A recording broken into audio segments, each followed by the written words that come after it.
right, we are here to learn about maps and globes, globes and maps. So let's take a look. First of all, our first word we need to know is globe, and that might be a familiar word to you. A globe is a spherical, three-dimensional model of the Earth. Now, it shows the true size and shape of the continents. So it's a direct representation of the Earth. A globe is a good representation of the Earth because of this, because it shows the true shapes of the continents, the land and the water. A disadvantage of a globe would be it does not give specific details about a small place. So for instance, if you wanted to have a map of your city and get around your city, it would not be a very good choice to look at a globe because your state is going to be very small on a globe and your city would be even smaller. You would not be able to see the roads in a city to be able to get around from place to place. So a globe would be a bad choice if you wanted to drive around your state or you wanted to drive around your city to find locations. It is also a very bad idea to be able to have to carry a globe. If you're going to go hiking and you're on a hiking trail, you would kind of look silly if you were in the woods with a globe. And people might say, "Excuse me, why are you carrying that globe?" It's not going to be very helpful in a situation where you are hiking. So a globe is very inconvenient to carry. So the disadvantages of a globe is that they do not show particular parts of the Earth that you want to see in smaller, greater detail, and they are not handy for carrying from place to place. However, a map would be handy to carry around from place to place. A map is a representation of the Earth or part of the Earth on a flat surface.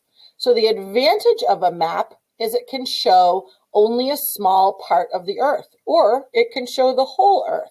So there's a lot more detail that can be shown on a map of a smaller area on the planet.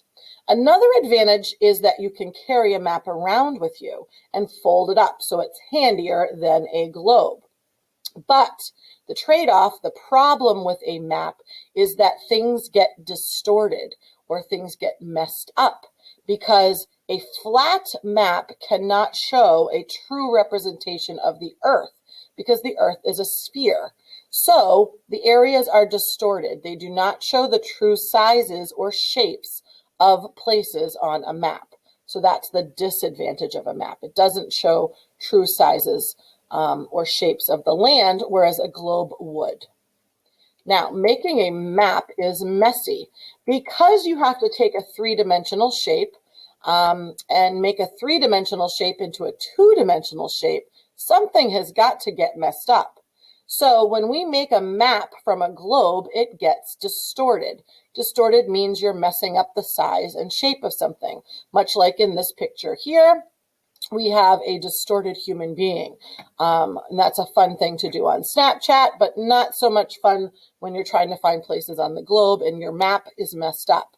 It's also much like peeling an orange. When you peel an orange, you start off with a three-dimensional shape, but when you peel it, you cannot make it perfectly rectangular. You have all of these areas where you have to rip into the orange. And so the map on the outside of the globe gets distorted and you get extra space where you didn't have on the orange, that space. So that space then has to change on the map. There's going to be some videos for you to watch this week as part of your assignments. So make sure that you do that because there's some great videos on making maps. Who makes maps? Well, that's a great question. Cartographers make a map.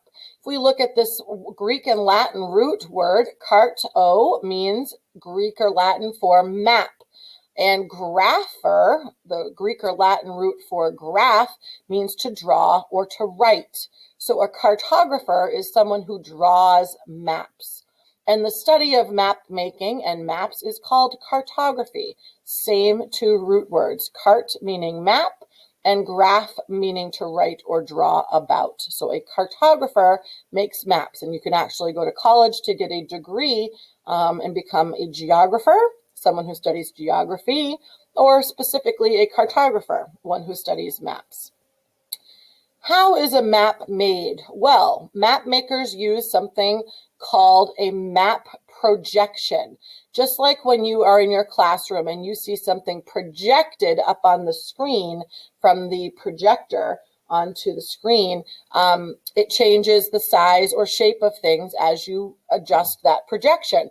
So map makers, cartographers, use map projections. Here are some map projections. Sometimes they use a square, a flat surface to project a part of the globe onto a map, which you can see here. Sometimes they use a cone-shaped, looks triangular in this picture, but it's actually a cone, and it makes a cone-shaped map. And then sometimes we actually use a cylinder where we take a flat piece of flat paper around the earth and we stretch it out.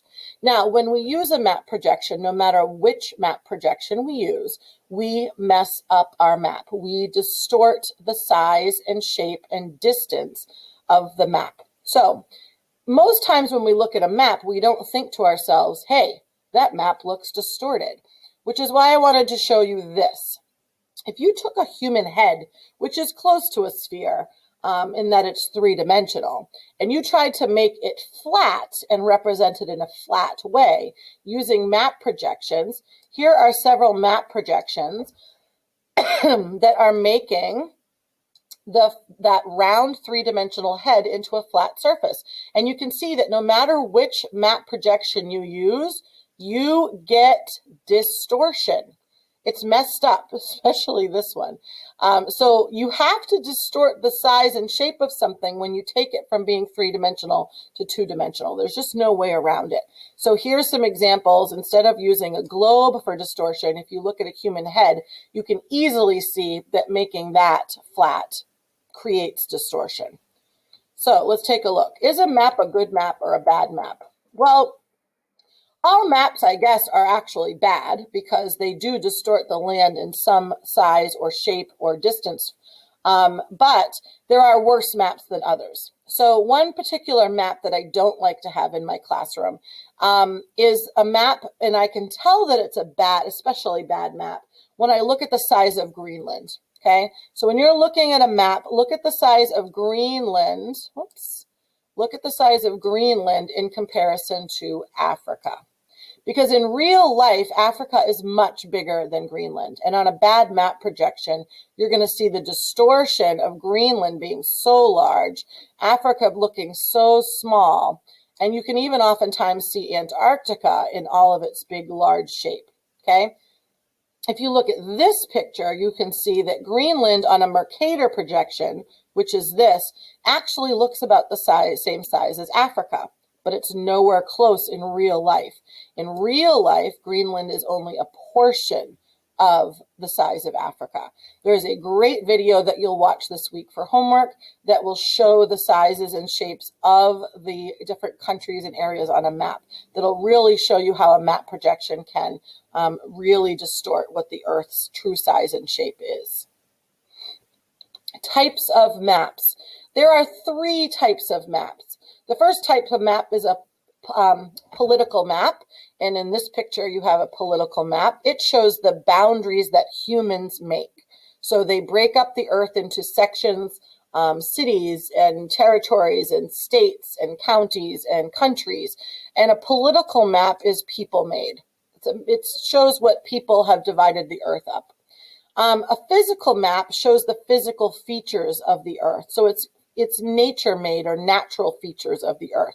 So usually a physical map is green or browns, yellows, and blues, whereas a political map has got more colors like purples and pinks and yellows. And the third kind of map is a special purpose map, or sometimes called a thematic map. It's any other different type of map, which we'll get into in the next few slides. Let's look at a political map. A political map shows how humans have divided up the earth. So we see our land and our water areas. This is actually, I can tell that this is a bad map projection. It's likely a Mercator projection because Greenland is so big in this map.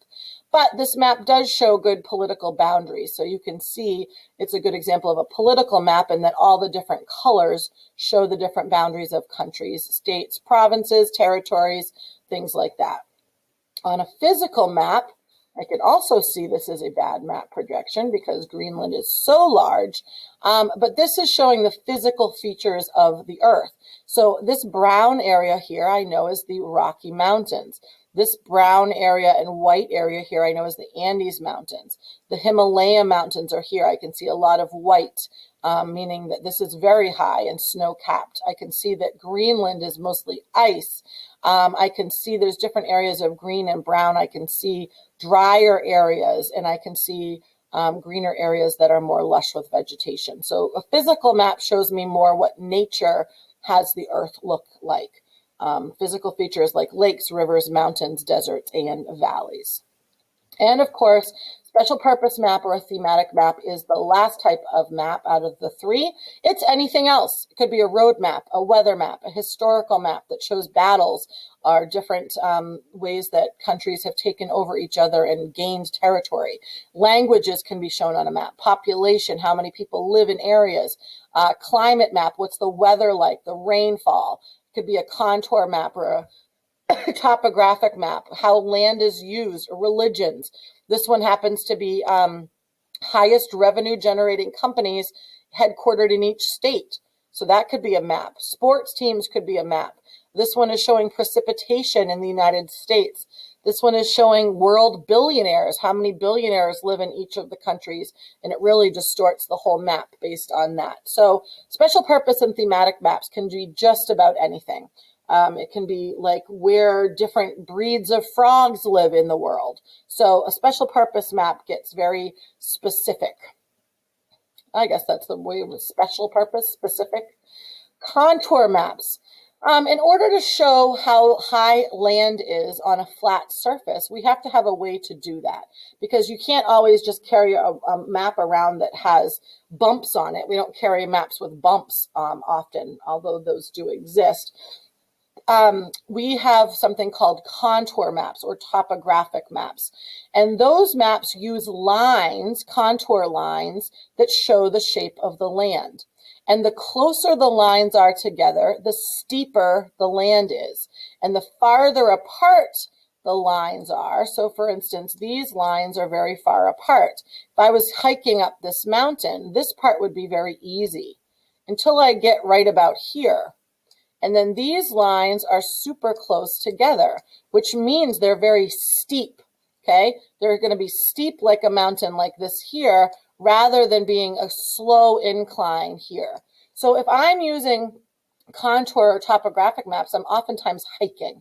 So if I was going to hike and choose a trail that would be best suited for me, some people like to climb up a very steep surface. They like to do actual mountain climbing, whereas other people would want to choose a trail up a mountain that was more gradual or slowly increasing over time. Okay, so a contour map is a type of map where we use contour lines to see the height above the ground. So contour lines, the closer they are together, the steeper the land. And so this is a flat contour map showing this set of mountains. Okay? All right, let's take a look. Now, what type of map is this? It's one of the three different types of maps. Is it physical, political, or special purpose? Put that answer in your head. This type of map is actually a physical map. I can tell that because it's showing the physical features of mountains and the rivers. I can see that that is a physical features. It's a physical map. How about this one? What type of map is this? Put that answer in your head. It is it a physical, a political, or a special purpose map? This is actually a political map. It's showing all of the different regions of China, all the provinces of China. So it's a political map, how humans have broken up the land into different places. It's showing me capitals, cities, and boundaries. What type of map is this? My clue here is that the key or legend is telling me English, French, Spanish, Russian, Arabic, or Mandarin. So I can see this as a language map. What type of map would that be? Physical, political, or special purpose? The answer, of course, would be special purpose or thematic. It's showing me language. What type of map is this? Political, physical, or special purpose? This is a physical map. It's showing me when I see browns and greens and blues, most times that's going to be a physical map. I'm seeing the different areas, regions of the Earth's features on this, valleys and wetlands, things like that. What type of map is this? Is this physical? Is this political? Or is this special purpose? If I look at my map title, I can see it's about population density. My key or my legend is telling me colors and what they mean. So I can see that this is a special purpose map. Special purpose because it's showing me population. All right, so that brings us to the end of our presentation. This week you'll be watching some videos about types of maps, map projections to get more practice. But this was an introduction to your vocabulary this week. I hope you learned a little bit of something about globes and maps. Have a great day.